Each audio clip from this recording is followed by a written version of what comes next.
at first you talked about diet. Yeah. So explain to us like majorly the food that you had to change for Ruby. Well, okay, the diet part. The diet And part. how was it like when it comes to economic? Yeah, that is it. Assuming even when somebody has a condition, maybe even a terminal illness, and you're told to change your diet, there's always a financial implication. There's always a financial implication. The nurse I mentioned earlier, who helped me know that my daughter had a problem, mentioned to me about the diet. And for me, I went a step further and started now using Mr. Google and any other avenue that I could be able to find to learn more about the autistic, or rather the diet that is friendly to the autistic children. One thing that I would want to say, okay, some people disagree, but let me tell you, there's some foods you give to these children, and you'll have a lot of time, because they'll become so aggressive, very hyper. They become very hyperactive. They have become uneasy. There's a time even my daughter would remove clothes. We didn't know it was a reaction of the food, and now because of the way food is reacting with her body, she could even want to remove all her clothes. So some of the foods that we were told to withdraw from her diet was wheat, sugar, and dairy. Wheat, sugar, and dairy, those three, they are the major items. Of course, they are not the only foods that affect them. Can you imagine a child who was taking Weetabix for breakfast, bread for breakfast, sugar, milk and sugar? I'm telling you, the first day I had to withdraw those foods, I cried. Myself, I cried, because I was like, what is she gonna eat? No, she's a baby. They need these things. Yes, they need these things. And what is she gonna eat? But guess what? When I realized that that's the only way out to help her, I had to do it. And even for me, I had to change my lifestyle. I had to change my eating habits. Of course, remember, she's not an only child. There are the others who want to continue enjoying the same kind of foods. But I stood firm, and I told everybody in the house that everybody, if I have to buy bread and you don't know how to hide it, I will not buy. Because she will find it and eat it. So I withdrew wheat completely, I withdrew sugar completely, I withdrew anything that has gluten. You know, when I say wheat, it's gluten, and there are so many other foods. Milk has whey and casein, which also reacts with them. And I started seeing some changes. Together with the other therapy I was telling you, Ruby would sit down the whole day. Ruby would get instructions. Ruby would send Ruby, go do this, and she could do. And then I said, what? I don't need these foods again. So I went back to the indigenous foods like matoke, arrowroots, and sweet potatoes, beans. But now there was a problem with Ruby. She could only eat rice. She never wanted to eat these other foods. She collects.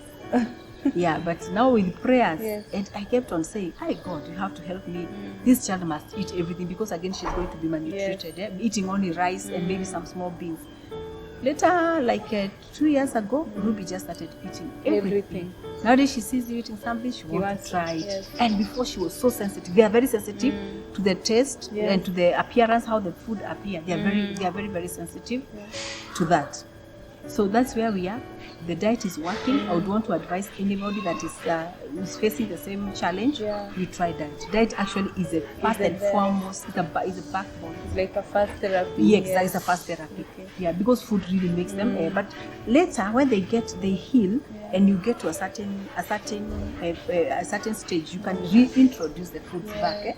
Like now, we give some wheat here and there, but not on a daily basis. And we don't see so much reaction. Yeah. So tell us, what are the things that Ruby does that makes the house lively? Oh, Ruby, okay. Like common traits of. Hey, nowadays Ruby has this habit of, like, if everybody is eating, and maybe she's a fast eater. Sometimes if she likes the food, she's a fast eater. So she'll eat her food and take her plate to the kitchen. So she'll be waiting for everybody to finish. She'll be collecting the plates, taking them to the kitchen. She will really find that one very hilarious, and she really makes our day. Like now she's become responsible. She's very responsible.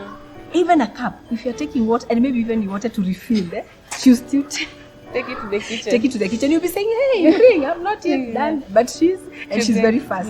She runs. She walks. So she walks very fast. So by the time you say, hey, she's already in the kitchen. That's so nice.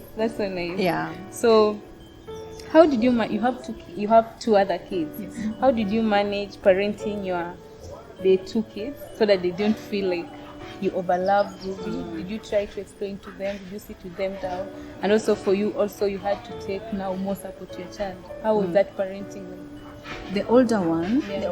okay, by that time, of course, the older one was still not, was a teenager. Now he's an adult. He's more of an adult because he's over 20. The older one was a bit understanding. But now, remember the other one who follows Ruby, they have a 2-year age gap.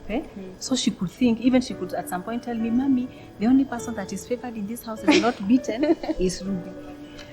And you know, autistic children are very sensitive. Yes. So I remember when I saw the nurse I mentioned earlier, she told me never to beat her. Yes. Like the way we beat kids way. the African way because of the pain. Yes. You see, the pain goes to their brain and they just get, it's not good for her. Yeah. So I could only beat her like this. So Jessica was not happy. The sister because how you are taking a theme. Yes.